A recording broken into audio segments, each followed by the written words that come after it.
Hello दोस्तों, नमस्ते। मैं शीला शर्मा आज एक देवी गीत आप लोगों को दोस्तों सुनाऊंगी। आप लोग उसे फुल आवाज़ करके दोस्तों सुनना। आप सबको अच्छा लगे तो लाइक शेयर सब्सक्राइब कमेंट ज़रूर करके बताना हमारी आवाज़ में गीत कैसा लगा आप सबको। आइए सुनिए। हे मैया भवनमा में आई, चलहो दर्शन के आई। मैया भवनमा में आई, चलहो दर्शन के आई। केहू चढ़वे मैया नरियल चुनरिया, केहू चढ़वे मैया नरियल चुनरिया। अरे केहू फल फूल मिठाई, चलहो दर्शन के आई। अरे केहू फल फूल मिठाई, चलहो दर्शन के आई। मैया भवनमा में आई, चलहो दर्शन के आई हो। मैया भवनमा में आई, चलहो दर्शन के आई हो। मैया चरनिया में बड़ा सुख मिली है, मैया चरनिया में बड़ा सुख मिली है। बड़ा सुख मिली है हो, बड़ा सुख मिली है।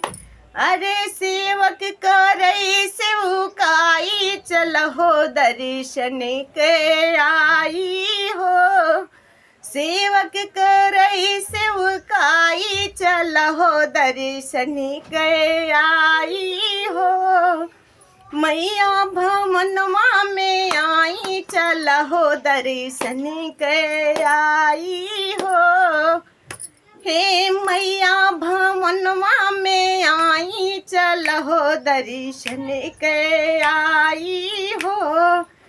ओ मैया भवनमा में आई, चलहो दर्शन के आई हो। ऊंचे पहाड़वा पे मैया के डेरा, मैया के डेरा हो, मैया के डेरा। ऊंचे पहाड़वा पे मैया के डेरा। अरे मैया के डेरा हो, अम्बे के डेरा। मैया के डेरा हो, अम्बे के डेरा। अरे दाई दादा रस घर जाई, चलहो दर्शन के आई हो। दाई दादा रस घर जाई, चलहो दर्शन के आई हो। हे मैया भवनमा में आई, चलहो दर्शन के आई हो। मैया भवनमा में आई, चलहो दर्शन के आई हो।